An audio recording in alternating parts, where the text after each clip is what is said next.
See, if you talk about this budget and particularly what it could have in store for small industrialists, I think my expectation from this budget is that this budget would have one focus, that is infrastructure.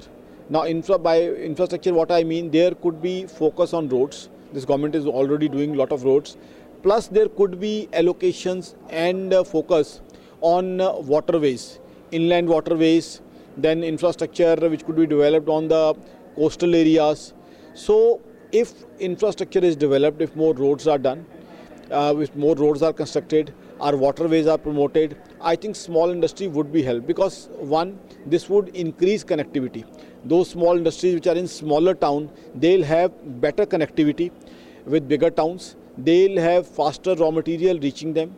They'll have the finished goods reaching faster in the markets. That would help them. Plus, what happens is infrastructure growth is very important for us, because at times what we see is that small industry bears the brunt of inflation.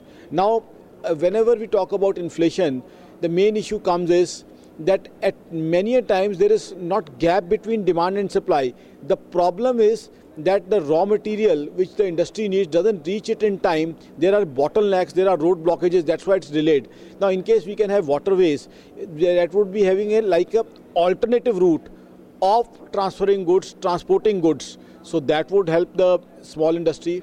Apart from that, I think this budget is expected to have a lot of focus on rural growth. So rural growth also would impact the small industry. So I think what I expect as an economist from this budget is, the expectations of my organization akashjindal.in are that perhaps there may not be that direct stops or incentives for the small industrialists, but indirectly there could be a lot of things for infrastructure development, for road development, for waterways development, for port development, that could have a lot of indirect benefit to the small industrialist.